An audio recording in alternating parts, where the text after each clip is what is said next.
Boa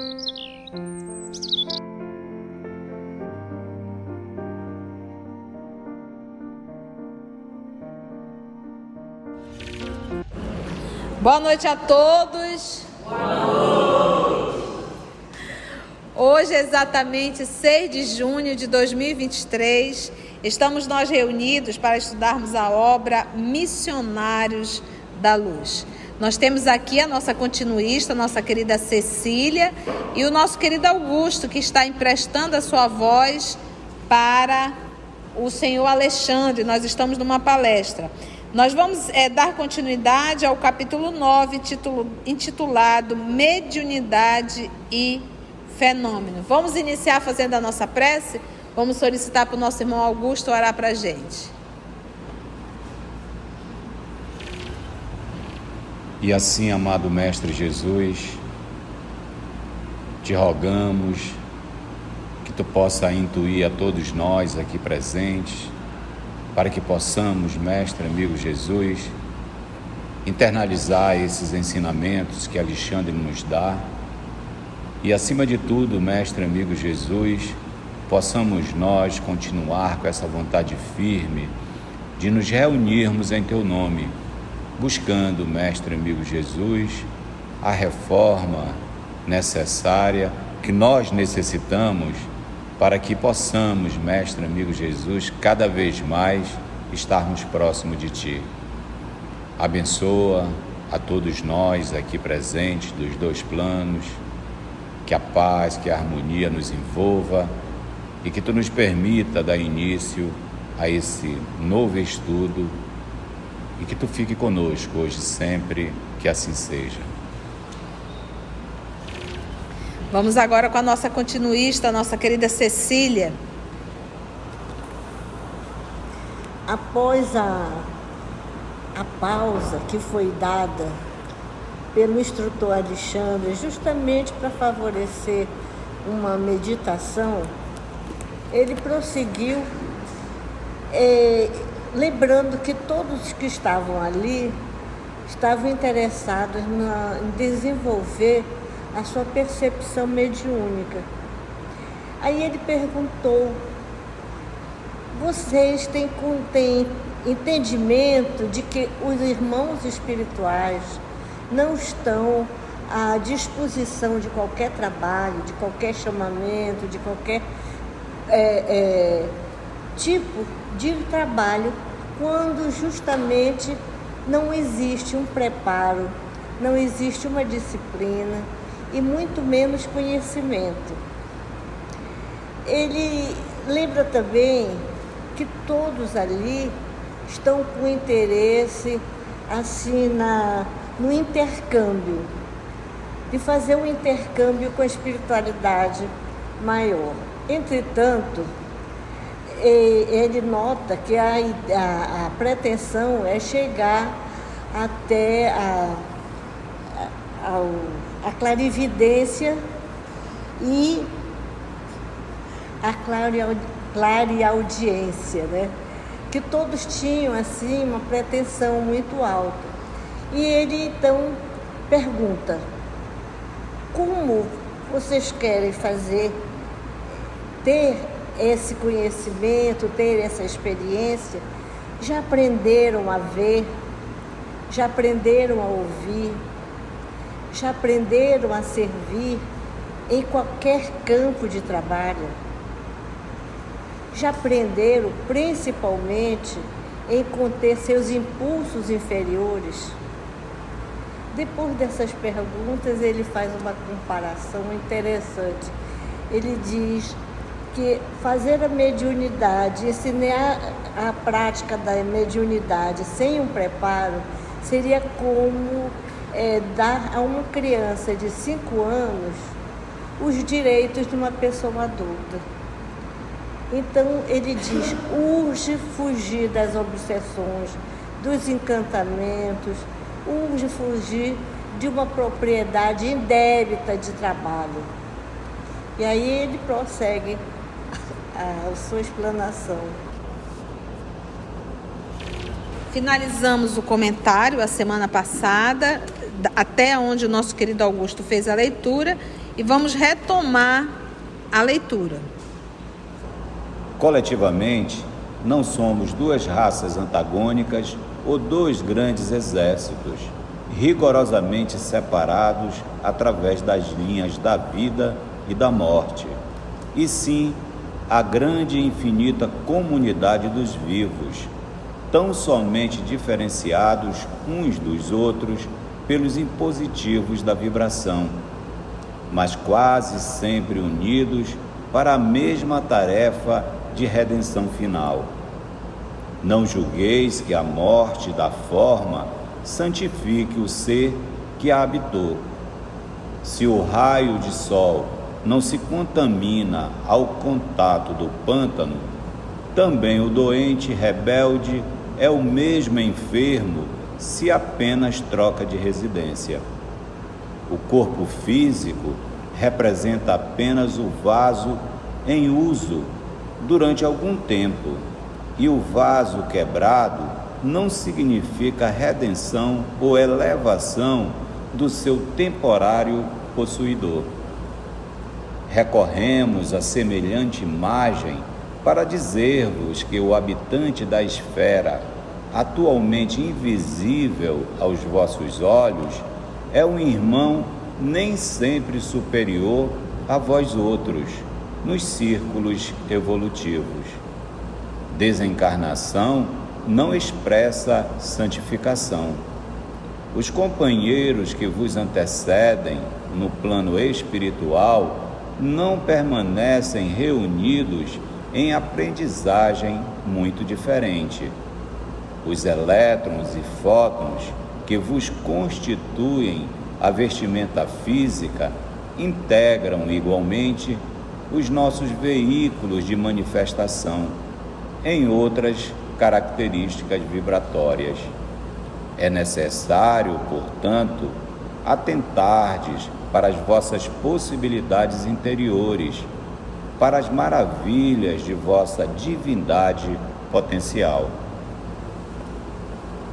Então vamos ticar, Augusto, esse texto todo, que a gente brinca, ticar igual ticar o jaraqui, né? O nosso peixe. Então vamos voltar aqui para a gente entender melhor a fala do senhor Alexandre nessa palestra. Voltando.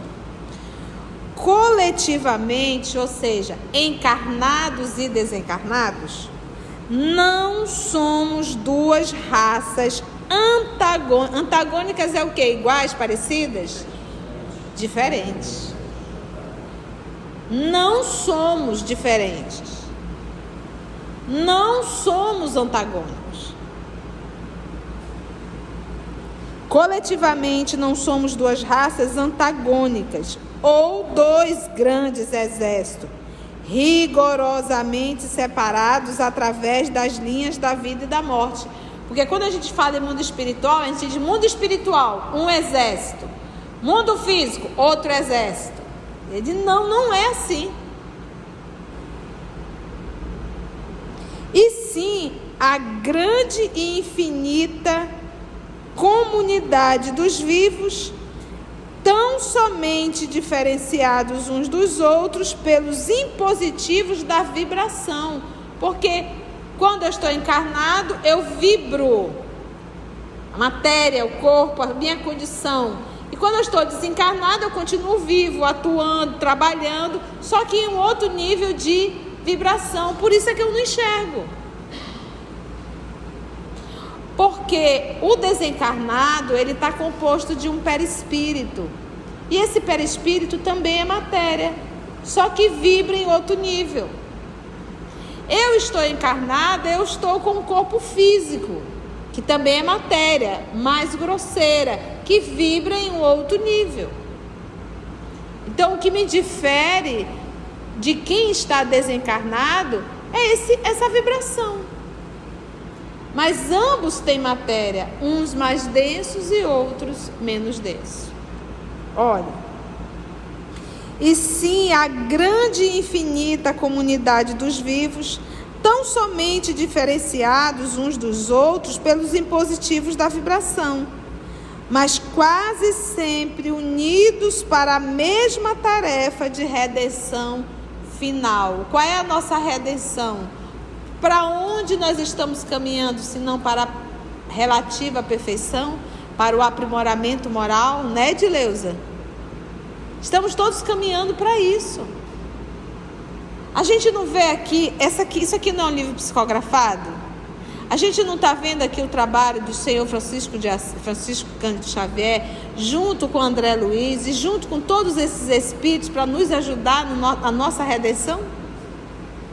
Então nós não estamos trabalhando juntos? Acaso eles estão separados, fazendo um trabalho só com desencarnada? Não. Os desencarnados estão sempre atuando. E somos um grupo só. Estamos juntos no mesmo barco. A única diferença é só essa, que eles estão fora do corpo físico e nós não. À noite, quando a gente dorme, a gente interage de forma mais direta ainda. Só quando dorme, não, de dia a gente está interagindo. Meus irmãos, essas ideias que vêm chegando na tua cabeça, isso é inspiração. A pergunta é de quem é que eu não sei, aí vai depender das tuas afinidades. Mas a gente, toda hora, a todo momento, nós estamos ali nesse intercâmbio com o mundo espiritual. Às vezes a gente acha que para conversar com o espírito a gente precisa estar dentro da reunião mediúnica, não te ilude. Em todos os momentos nós estamos nesse intercâmbio, porque somos uma única família. Ou você acha que é só o médium que faz esse intercâmbio? Não. Por isso o professor Allan Kardec diz que todos nós o somos em um grau qualquer. Continua. Não julgueis que a morte da forma do corpo santifique o ser que a habitou. Ainda há pouco estávamos estudando isso no Livro dos Espíritos. Então não pensa que a morte vai santificar o ser humano. Não pensa que a morte física vai livrar o ser humano de todas as suas paixões e de todos os seus vícios. Não vai. Não julgueis que a morte da forma santifique o ser que a habitou. E quem foi o ser que habitou a forma? O espírito. O ser que habitou a forma física, o espírito. A forma acabou, o espírito se torna um anjo? Lembra sempre disso. O corpo é só uma veste, é uma roupa. Tu coloca aqui a roupa. Quem é que está falando? Sou eu ou a roupa? Quem é que é relativamente inteligente? Sou eu ou a roupa? Sou eu. A roupa é uma veste. Da mesma forma eu posso falar do corpo físico. O corpo, ele é uma veste. Ele não é o ser inteligente. Não é ele que decide. Não é ele que tem as paixões. Não é o corpo que tem os vícios. Não é. É o ser espiritual. Quando eu desencarno, eu largo a roupa. Mas eu, espírito, eu continuo carregando tudo. Tanto as paixões, os vícios, quanto as virtudes. A gente sempre fala de paixão e vícios porque é o que nós temos em abundância para ser trabalhado. Mas quando eu tenho as virtudes, isso também eu levo. Entendeu? Então, se eu sei que as virtudes me fazem bem, por que não conquistar essas virtudes? Que esse é o minha verdadeira bagagem, né? Levar coisas boas aí nessa bagagem. E aí ele faz uma comparação agora metafórica, né? Ilustrando. Se o raio do sol não se contamina ao contato do pântano, tem ali o pântano e chega o sol se contaminou? Não. Então por isso que ele está falando, fazendo essa comparação de uma forma, de uma metáfora. Se o raio do sol não se contamina ao contato do pântano, também o doente rebelde, legal, né? Não é só um doente, é um doente rebelde. E é um doente que não aceita a doença. É um doente que não quer tratar a doença. Você conhece doente rebelde? A gente tem os doentes rebeldes, né? Não pode comer isso. Come. Não pode carregar peso. Carrega, né?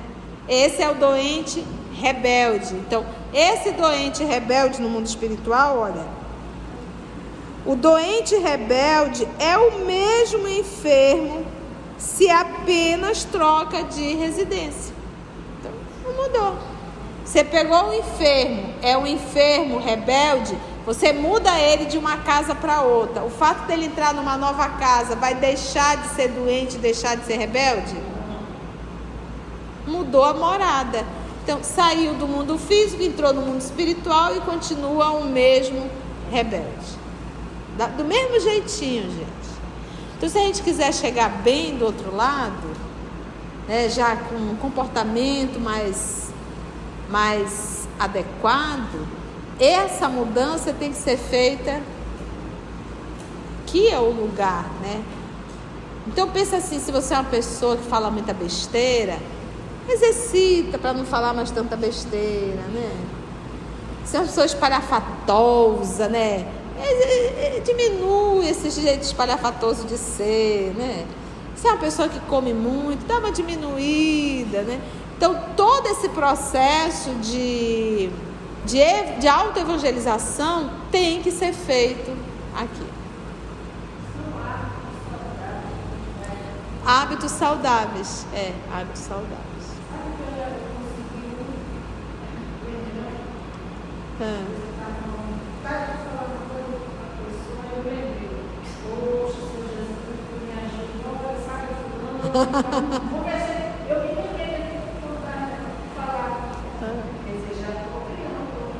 Muito bem.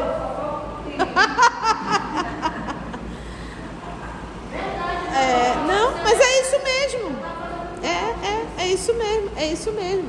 Quando a gente vai conversar com Cristo, nos confessar a Ele, né? Que ali a gente tem que se confessar. A gente diz assim, Senhor, eu já acertei nisso, nisso, nisso. Mas aqui ainda não acertei não, Senhor.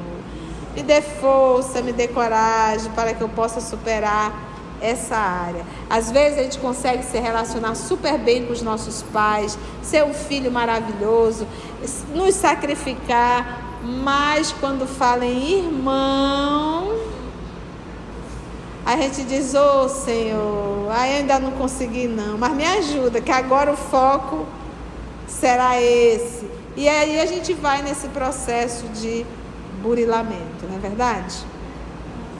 Continua ele na sua palestra. O corpo físico representa apenas o vaso em uso. O vaso em uso, o corpo físico. Daí Jesus olhar para Paulo, né, dizer a Ananias, este é um vaso escolhido por mim, né? Esse é um encarnado escolhido por mim. Então, o vaso, e na condição de vaso, porque o vinho, a vinha é do Cristo. Então, Ele deposita o vinho no nosso vaso. Se o nosso vaso estiver sujo, mal lavado, o que acontece com o vinho? Contamina e apodrece, né? Então, que a gente possa oferecer um vaso limpo, né? Para que o Senhor possa colocar o seu vinho. O corpo físico representa apenas o vaso em uso durante algum tempo. E o vaso quebrado, ou seja, o corpo que já adoeceu, não significa redenção ou elevação do seu temporário possuidor, né? Que era quem? Que era o temporário possuidor do vaso? O espírito. O fato do vaso ter quebrado já garante que o possuidor desse vaso virou um anjo? Recorremos a semelhante imagem, diz o Alexandre, para dizer-vos que o habitante da esfera, atualmente invisível aos vossos olhos, é um irmão, nem sempre superior a vós outros, que é um outro ponto que nós espíritas, sempre Kardec fala muito nisso. O fato de ser espírito não quer dizer que ele sabe tudo.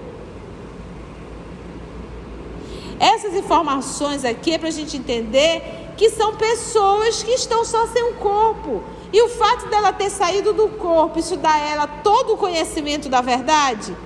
Não. Se um espírito está aqui e ele faz o movimento do objeto, e eu digo assim, me explica como você fez isso, ele pode até dizer que ele pegou com a mão dele. Porque ele não sabe explicar. Ele acha, inclusive, que foi com a mão. Ele não consegue ainda, ele nunca estudou sobre fluido, ele nunca estudou sobre a ação do pensamento sobre o fluido. Então, ele vai explicar segundo a crença dele. Então, não é só perguntar dos espíritos, é saber com que espírito tu estás falando. Com qual espírito você está falando. Entendeu? Enfia isso nas caraminholas. Tá? Espíritos não sabem de tudo. A não ser que eu esteja falando com um espírito evoluído. Agora, tu imagina um espírito evoluído vir para a reunião de criança? Esses espíritos evoluídos, eles participam de reuniões de gente grande. Quando eu estou falando de idade, aí eu não estou falando de cronológica. Eu estou falando de idade moral. É por isso que nós vamos ter um Santo Agostinho com Allan Kardec, Swedenborg, um São Luís, espírito de verdade, João Evangelista, Sócrates, Platão. Então a gente vê espírito, fora os nomes que a gente não conhece, que são também espíritos nobres. Por quê? Porque Kardec é gente grande encarnado. Era um missionário. E por que esses espíritos nobres não vão perder tempo com criança? Porque as crianças não vão entender. E criança quer brincar. Entendeu? Ficou claro isso? Isso quer dizer o quê? Que a grande maioria dos espíritos que interagem com a gente não são espírito superior. Então é o que a gente estudou ontem. Conversamos ontem em Revista Espírita na gravação. Quem foi que já garimpou e separou o ouro para a gente? Quando se fala de espiritismo? Kardec. Ele já fez o garimpo. Ele já separou todas as pepitas. Ele, inclusive, sacrificou a própria vida. Por conta da saúde física dele, ele sacrificou a própria vida. O repouso necessário ele sacrificou para deixar essas obras para a gente, que é a base da doutrina. Tudo da doutrina está ali, é a revelação dos espíritos. Ele já fez esse garimpo. Então, tudo que eu preciso saber, quando se fala de espiritualidade, todas as informações estão dentro das 5 obras básicas, mais Revista Espírita. E depois vem exemplos das obras básicas, que são as obras subsidiárias, em particular as obras de Francisco Cândido Xavier. Agora me diz, para que tu vai evocar e perguntar de espírito? Se já fizeram esse trabalho. O nosso agora é estudar. Entendeu? Estudar. Seriamente. É um irmão, então diz assim, atualmente visível aos vossos olhos, é um irmão nem sempre superior a vós outros, nos círculos evolutivos. Desencarnação não expressa santificação. Tá? Morreu, se santificou? Não. Se era um capeta, continua encapetado. Se era uma pessoa boníssima, continua uma pessoa boníssima. Os companheiros que vos antecedem no plano espiritual não permanecem reunidos em aprendizagem muito diferente. Não? A gente aqui não está aprendendo? Eles também continuam aprendendo. Ou você fica com a ideia que está todo mundo dormindo esperando o som de uma trombeta? Só da era cristã são 2023 anos. Só da era cristã. Olha o tanto de gente que está dormindo no mundo espiritual. E Deus é bom criar alma, bom criar alma, bom criar alma. Para ter só Só 50, 60. E o povo lá no início, que era 30, 25, 40 anos, que o povo morria mais cedo. E aonde está todo esse povo? Dormindo. Há milênios dormindo, esperando o julgamento final. Não faz sentido, gente. Não faz sentido. Então, quando você fala em mundo espiritual, por isso que a gente aprende espiritismo. Existe a vida no mundo espiritual, a continuidade da vida, existência e sobrevivência da alma. Então, não existe o mundo espiritual. Aqui a gente está vendo, gente, eles estão estudando no mundo espiritual. Agora, o que eu acho legal no mundo espiritual é que eles aprendem como? Praticando. Todas as reuniões, aqui a gente está tendo uma palestra de 2, 3 horas, mas ele não passa um mês na teoria, não. A gente percebe isso nas obras de André Luiz. Todo o curso que o André Luiz vai iniciar é 1 semana, 7 dias, na prática. Aprende tudo na prática. Um dia nós terrícolas vamos entender isso. Tu vai falar de química? Fale na prática. Tu vai falar de física? Fale na prática. Vai falar de astronomia? Fale na prática. Vai falar de anatomia? Fale na prática. O que a gente percebe? Você faz uma faculdade de teoria. A tua prática é 5 segundos, eu costumo dizer. Aí quando tu vai viver lá fora, tu faz um monte de vezes errado. E os acidentes vão acontecendo. Depois de 2, 3 anos, aí tu diz, pensa, agora eu aprendi. Mas tu já matou uns 30. Já fez 1000 documentos errados. Então, um dia a gente vai entender que a gente aprende praticando. Obviamente, todos os trabalhos que o André acompanha, tem um professor fazendo. E eles ali aprendendo. Basta a gente ver Libertação, o trabalho do senhor Gúbio, e que lição, tanto para ele quanto o Eloy, né? Que lição no livro Libertação.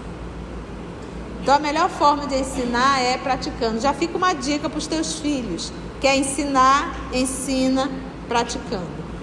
Para ilustrar, eu já contei isso várias vezes, mas é autêntico. A minha sobrinha Jennifer, hoje ela já é uma mulher, vai até casar já. Ela, quando ela era criança, 7, 8 anos, a minha irmã Socorro chegou e disse, mana, a Jennifer, ela é egoísta. Ela não divide os brinquedos dela, os brinquedos, nem os velhinhos, ela não quer que tire. Eu quero trazer para doar, porque eu fazia trabalho voluntário, mas ela não deixa, mana. Coisinhas quebradas, ela quer tudinho para ela. Eu disse, tá bom, me traz ela sábado, eu vou levar lá para a colônia, para me acompanhar com as crianças. E eu tinha um saco enorme de brinquedos novos que foram doados para distribuir para as crianças de 3, 4, 5 anos. E então eu coloquei a Jennifer na sala com as crianças, entreguei o saco enorme para ela e disse, você vai distribuir esse brinquedo para as crianças e ensinar as crianças a usar esses brinquedos, tá? Brinque com elas. Deixei um adulto na sala e eu era coordenadora, né? E fui para as outras salas para ver como é que estava a distribuição. Em vez em quando eu passava e dava uma olhadinha, era suada, sentada ali no chão distribuindo brinquedo. Essa menina ficou tão elétrica que quando saiu, ela, tia, eu quero voltar outra semana de novo. Eu digo, volte, minha filha, é claro, e eu vou separar brinquedos para as crianças. Sabe qual foi a lição na prática? A alegria de dar é muito maior do que a alegria de reter. E a minha irmã me ligou, mana, a Jennifer quer dar tudo, mana, brinquedos novinhos que eu acabei de comprar, ela quer levar. Eu digo, deixe.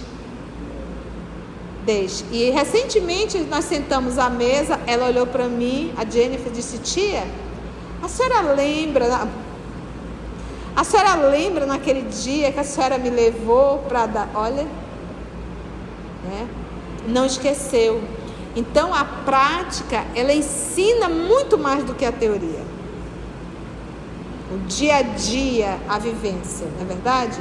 E no mundo espiritual tem sim cursos e aprendizados práticos para aprender, para trabalhar. Porque quando a gente entra nas escolas, aqui tem amigos espirituais responsáveis por essa atividade nos ajudando. Se eu entrar aqui dentro do Hospital 28 de Agosto, tem milhares de médicos no mundo espiritual inspirando cada médico. Eu achei tão interessante que no dia que eu entrei no hospital com a minha mãe, foi o dia que ela desencarnou, eu disse para o doutor, ela está assim, assim, assim. Eu olhava para o médico, pensa um médico que não conseguia saber o que fazer. Eu olhava para ele orando e ia dizer, ele não está recebendo uma inspiração. E eu comigo, mamãe vai desencarnar. Ele levantou, foi até lá, olhou, e ele só faltava dizer para mim, eu não sei o que fazer. É como se ele estava recebendo a inspiração, não tem o que fazer. Então os médicos, eles também trabalham sendo assessorados. Um professor na escola, meus irmãos, a gente aprende nas obras de André Luiz que em cada quarteirão tem um espírito responsável. Então não pense que é um mundo espiritual de ociosidade. Não é. Fora os nossos anjos da guarda, que também trabalham.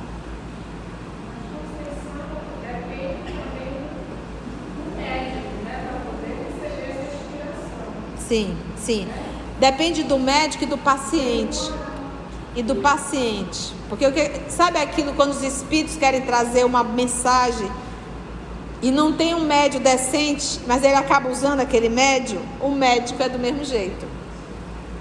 Então, às vezes, a pessoa que está lá não tem por que passar por aquilo, e aí a espiritualidade interfere. Por isso que a gente diz que não tem vítima na lei.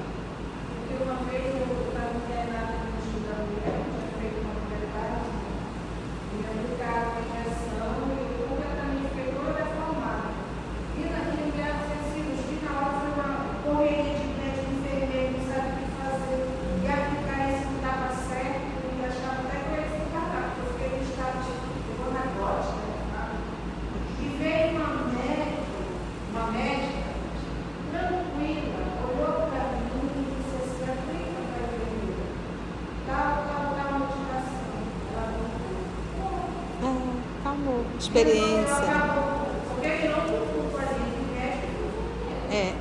Exatamente. Então existem sim médicos no mundo espiritual. Então quando você fala em mundo espiritual, é um mundo atuante. A mesma coisa quando nós falamos do nosso Senhor Jesus Cristo. Quando fala o nosso Senhor Jesus Cristo, você pensa Jesus aonde? No reino celeste, sentado, tomando vinho. Ele não sai da terra, gente. Dizem os espíritos, e a gente vai ver isso nas obras de André Luiz, que Jesus desce, inclusive, eu acho que é a Zenóbia que fala, não me lembro muito bem, no livro de André Luiz, que inclusive o próprio Cristo desce nessas zonas de escuridão para recolher os espíritos. O Cristo. E a gente quer ficar sentado na nuvem, tocando harpa? Nem pensar. Desencarnação não expressa santificação. Os companheiros que vos antecedem no plano espiritual não permanecem reunidos em aprendizagem muito diferente. Os elétrons e fótons que vos constituem a vestimenta física integram igualmente os nossos veículos de manifestações. Então vamos entender isso aqui. Ele diz que os elétrons e os fótons que vos constituem a vestimenta física, o corpo, tem elétron aqui dentro? Tem. Tem fótons aqui dentro desse corpo? Tem. Ele diz o quê? Igualmente os nossos veículos de manifestações. Tem também. Qual é o veículo de manifestação dos espíritos? O perispírito. Então, eu gosto de fazer essa viagem. Anota aí que é gostoso isso aqui para a gente entender. Pega corpo físico, matéria. A nossa matéria ela é composta de quê? Células. Então, corpo físico, esse conjunto, esse amontoado de células. Dentro da célula, nós vamos encontrar o interior da célula. Dentro do interior da célula, nós vamos encontrar o núcleo das células. Dentro do núcleo das células, nós vamos encontrar os cromossomos. Dentro dos cromossomos, nós vamos encontrar a cadeia de DNA. Dentro da cadeia de DNA, nós vamos encontrar os blocos cromossômicos. Já falamos do elétron? É aí dentro dos blocos cromossômicos que vai aparecer as nuvens de elétrons do átomo de carbono. É o corpo físico. Tudo em nosso mundo é feito disso. Pode-se reparar a semelhança do micro ao macro. Porque, gente, quando a gente fala em carbono, a gente encontra isso no universo. É por isso a Trindade universal: Deus, Espírito e matéria. Um imenso espaço vazio entre núcleos e órbitas de elétrons. Quando você pega ali os elétrons, eles ficam o quê? Fazendo o quê? O que os elétrons fazem? Eles ficam girando, orbitando. Pega o Sol, pega os planetas. Não é a mesma coisa, gente? O Sol e o núcleo e os planetas ali, o quê? Orbitando. Orbitando. Então, o micro e o macro, eles se repetem.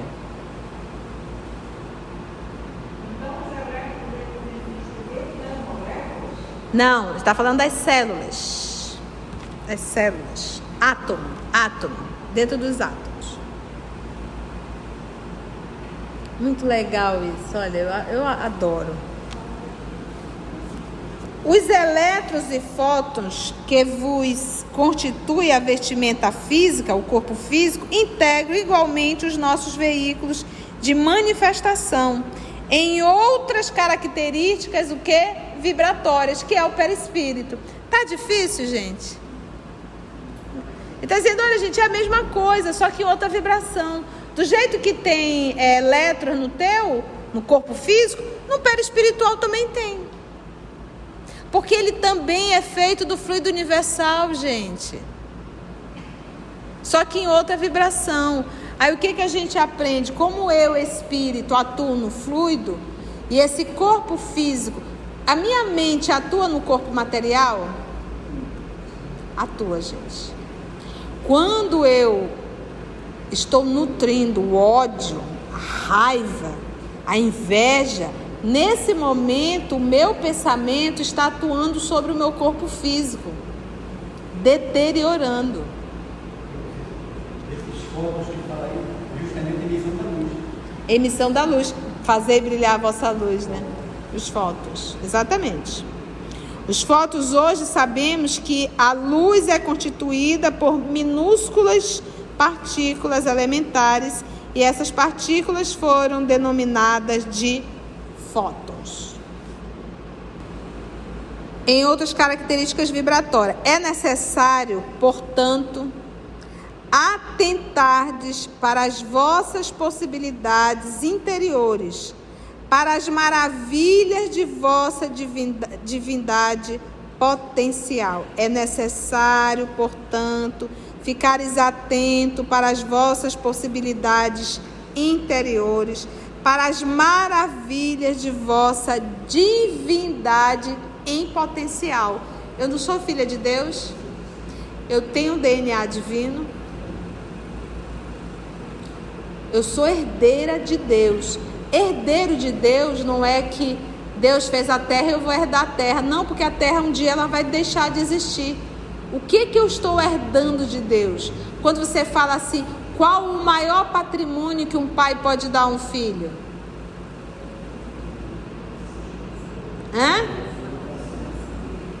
É o quê?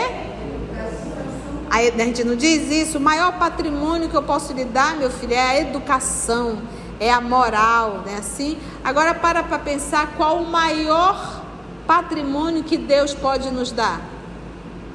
Pensa. A sua semelhança, a capacidade de amar. Esse é o maior patrimônio, a nossa capacidade de amar. Nós temos tanta necessidade de amar, porque a gente se sente tão bem em amar, porque a gente ainda não entende muito isso. Aí a gente pega toda essa nossa luz, todo esse farol e joga em cima de uma pessoa só. E a gente não quer perder aquela pessoa de jeito nenhum, porque a gente sente a alegria de poder amar. A gente ainda não entendeu que quando eu amo, e quanto mais eu amo, maior a minha felicidade. Então imagina no dia que eu entender a felicidade de uma irmã Dulce, a felicidade de um Chico Xavier, a felicidade de um Francisco de Assis. O dia que a gente entender que o amor nos alimenta, que o amor nos cura, que o amor nos dá saúde física e mental. É quando a gente sai desse mundo e passa a verdadeiramente fazer o bem a qualquer pessoa que cruza o nosso caminho. E a gente ainda vai mais atrás do infortúnio oculto. Então no dia que a gente aprender a amar, gente, é tratar bem. Quem ama, cuida. Então imagina quando eu souber só dar isso, não dá tudo isso. Toda e qualquer pessoa que cruzar no meu caminho será beneficiado dessa luz. E eu saí das trevas. Esse é o maior patrimônio divino. Por isso é que ele diz: é necessário, portanto, atentardes, fique atento para as vossas possibilidades interiores. Qual é a nossa maior possibilidade? É amar, fazer o bem. Imagina eu aplicar um passe amando. As experiências vêm na vida da gente. No mundo espiritual é assim. Você desencarnou. Vamos dizer que você deixou filhos pequenos aqui na Terra. Então você sente muita falta dos seus filhos. Você será direcionado a trabalhar com quem? Com idoso ou com criança? Com criança. Porque no contato com as crianças, tu vai estar aliviando a tua saudade. E exatamente aquilo. Semana passada eu fui visitar a sogra da minha irmã, que está enferma, e ela deitada ali na cama, eu ali sentada. Quando eu ia levantar a manhinha, eu encostava o tórax da mamãe, o peito da minha mãe no meu, abraçava bem, para ficar bem acoladinho, né, para ela não sentir, para eu poder levantá-la. Olha a força que a gente fazia, né? Então eu encostava bem. Só que toda vez que eu fazia isso, que eu encostava o ombro dela no meu, eu beijava o ombro dela. Era automático. Eu já levantava ela beijando, meu amor, meu amor, meu amor. E eu me deparei ali conversando com a sogra da minha irmã. E quando ela fez o movimento de se levantar, eu digo: deixa que eu te levanto. O que é que eu fiz? Foi automático. Chorei. Mas olha só, o ato de você levantar uma pessoa da cama, encostou, eu acionei o quê? Acionei minha manhinha. E eu não pensei, eu vou beijar, eu beijei. Eu não tenho lá essas intimidades, né? Eu já levantei ela da cama beijando. Então a gente aciona o amor dentro da gente. É por isso que o nosso Senhor Jesus dizia assim: tudo que tu fizeres a um destes pequeninos, é a mim que tu estás fazendo. Então era o que a Madre Teresa via. Quando ela olhava cada pessoa, ela lembrava da frase de Jesus: tenho sede. Então, se eu ainda não consigo amar as pessoas, que eu possa ver em cada pessoa Jesus e amar. Então, você imagina você no mundo espiritual sentindo saudade dos seus filhos, que você possa olhar para cada criança e ver em cada criança seus filhos. Se você está com saudade da sua mãe, do seu pai, que você possa olhar para qualquer idoso e encontrar nele um pai e uma mãe. Por isso que Jesus falou: a Mãe Santíssima, mãe, eis aí teu filho. Filho, eis aí a tua mãe. É assim que a gente cura as dores da nossa alma, é amando, não é se isolando, não é entrando em depressão, trancada num quarto escuro. Não é assim, é amando. Dá para ler mais um pouquinho, Augusto? Você quer falar? Não, eu lembrei só daquele, quando o amor está dentro, né, que ele fala do interior, ele ilumina, né? Quando ele está fora, ele faz sombra. Ele faz sombra, A Joana tem essa frase, ela diz, toda luz que vem de fora faz sombra. E a luz, quando vem de dentro, ela ilumina, não tem sombra, né? Em vossos desejos insopitáveis de intercâmbio com o invisível, naturalmente anelais a aproximação da sociedade celeste. Esperais a revelação da verdade divina, a par de elementos insofismáveis de certeza tranquila. Entretanto, para isso, é indispensável organizar e desenvolver vossos valores celestes, como criaturas celestiais que verdadeiramente sois. Todo um exército de trabalhadores do Cristo funciona em cada núcleo de vossas atividades relativas à espiritualização, convocando-vos ao sentimento iluminado, à virtude ativa, ao departamento superior da vida íntima. Todavia, é ainda muito forte a vossa tendência de materializar todas as expressões do Espírito, esquecidos de espiritualizar a matéria. Solicitais a luz, quase sempre perseverando nas sombras. Reclamais felicidade, semeando sofrimentos. Pedis amor, incentivando a separação. Buscais a fé, duvidando até de vós mesmos. Que chamada, né, gente? Que chamada essa daí. Essa daí foi uma chamada, né? Vamos ver se a gente consegue, por causa do nosso tempo. Em nossos desejos, ele coloca insopitáveis, né? Que não se abranda, né? Um desejo enorme nós temos de intercâmbio com o invisível, né? Você vai para a prática mediúnica, você é doido para dar comunicação, doido que os espíritos falem ali na prática mediúnica, né? Naturalmente desejas a aproximação da sociedade celeste. O povo quer só de Emmanuel para lá, né? Emmanuel, Bezerra de Menezes, né? A gente fica só esperando o espírito superior. Esperais a revelação da verdade divina, por isso que essa verdade aí está com V maiúsculo, a par de elementos insofismáveis, ou seja, que não se pode, né, distorcer, de certeza tranquila. Então a gente quer espírito superior e quer a verdade celeste. Pergunta que não quer calar. Entretanto, para isso é indispensável organizar e desenvolver vossos valores celestes. Então, eu quero a presença de um espírito superior. A pergunta é, eu estou fazendo por onde? Uma vez por onde eu estou fazendo, eu tenho merecimento. Por quê, gente? O que acontece?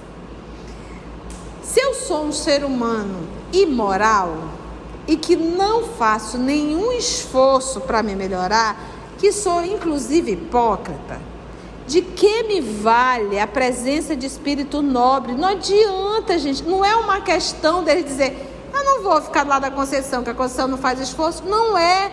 É uma questão de perder tempo. Esses espíritos nobres não vão ficar porque eles vão perder tempo ao nosso lado. De que adianta ficar ao lado de quem não quer mudar? A gente não é assim? Adianta você estar dando murro em ponta de faca? A gente não tem que aprender a respeitar o livre-arbítrio das pessoas? É isso. Então eles não ficam. Então um grupo mediúnico, um médio, ele tem os seus parceiros. Não é só pedir, solicitamos a presença do Dr. Bezerra de Menezes. Se o grupo não tiver condição moral, ele não vem. Porque não vão nem entender o que ele está falando. Não tem médium capacitado para isso. Agora nós entendemos porque temos essas obras psicografadas pelas mãos abençoadas de Francisco Cândido Xavier. Pensa na moralização desse homem. Pensa na dedicação dele 100%. Pensa no amor que ele tem pela humanidade. As pessoas entravam, beijavam a mão de Chico e ele beijava a mão das pessoas. De todo mundo na fila. Todo mundo. A boca dele chegava a sangrar. E tem vários relatos que diz: Chico, por que você beija as mãos das pessoas? Ele disse: porque eu não posso me ajoelhar para beijar os pés. Entendeste? Então, o Chico tinha espíritos nobres em torno dele. Por quê? Porque ouvia, se esforçava, se assim eu posso dizer, mas era um homem íntegro.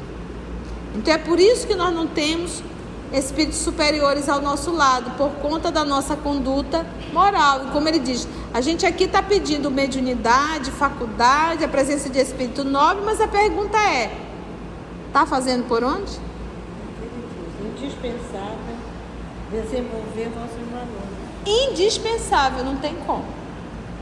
Vamos parar aí, para a gente não ficar muito moado, tristinho. Foi bom, gente? Muitas lições? Colocar aí, comentar, né? Não vai ficar até o fim desse parágrafo. Eu retomo de novo, né? O início para comentar a próxima semana. Foi bom, gente? Deu para aprender?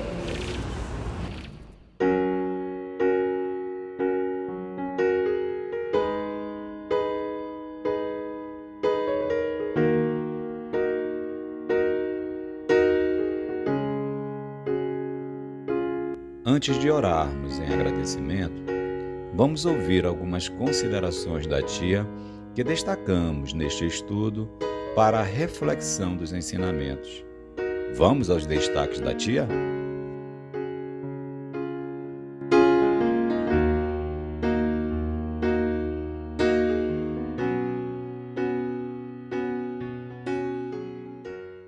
Encarnado, ele está composto de um perispírito. E esse perispírito também é matéria, só que vibra em outro nível. Eu estou encarnada, eu estou com um corpo físico, que também é matéria, mais grosseira, que vibra em um outro nível. Então, o que me difere de quem está desencarnado é essa vibração. Mas ambos têm matéria, uns mais densos e outros menos densos.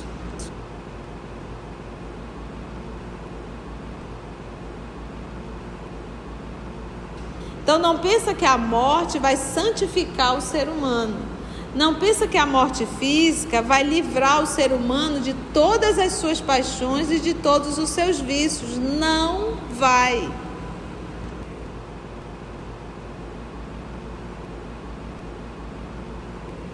Essas informações aqui é para a gente entender que são pessoas que estão só sem um corpo. E o fato dela ter saído do corpo, isso dá a ela todo o conhecimento da verdade? Não.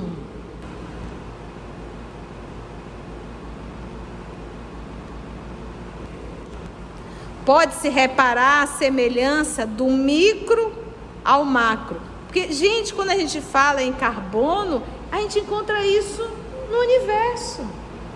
É por isso a trindade universal: Deus, Espírito e matéria.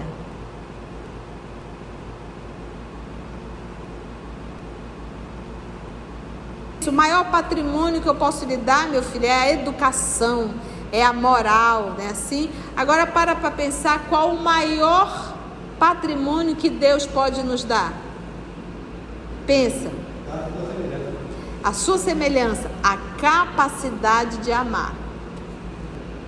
Esse é o maior patrimônio, a nossa capacidade de amar. E quanto mais eu amo, maior a minha felicidade. Então imagina no dia que eu entender a felicidade de uma irmã Dulce, a felicidade de um Chico Xavier, a felicidade de um Francisco de Assis.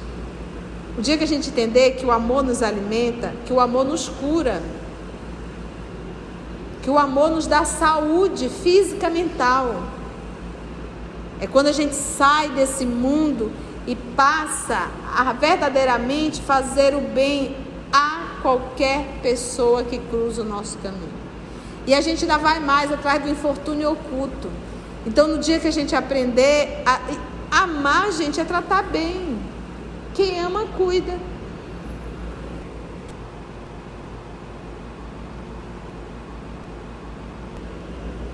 Então, se eu ainda não consigo amar as pessoas, que eu possa ver em cada pessoa Jesus e amar.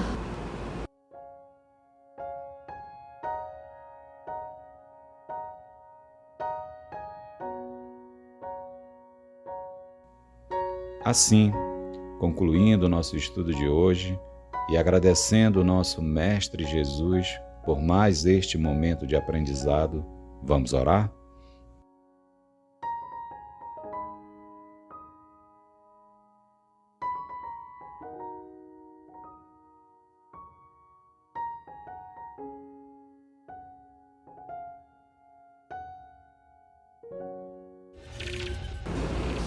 Agradecemos sempre a Deus, né, a espiritualidade amiga, se Deus nos permitir, até o nosso próximo encontro.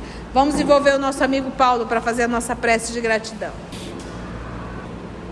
Senhor Jesus de Nazaré, espiritualidade amiga aqui presente, queremos agradecer imensamente essa grande oportunidade que estamos tendo de reflexão, de aprendizado, acerca principalmente do mundo espiritual e de nossas atitudes.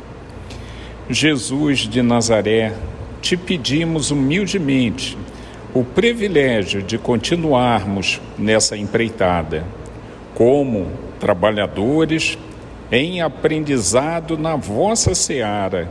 Senhor Jesus de Nazaré, nos abençoe a todos aqueles aqui presentes, aqueles outros que não puderam comparecer. Abençoe, Senhor Jesus, a condutora desse estudo aqui, para que possamos contar sempre e estarmos reunidos aqui em processo de aprendizado. Senhor Jesus, nos abençoe hoje e sempre, e assim seja. Se você chegou até aqui o final, deixa seu comentário. É muito importante a gente poder ler o teu comentário. Não esqueça de curtir para que possa divulgar a página. Dá o seu like, né? E, se possível, faça a sua inscrição no nosso canal e toca o sininho. Porque quando você toca o sininho, o YouTube avisa para você quando o EOS publicar um novo estudo. Então, receba um grande abraço da família EOS Manaus.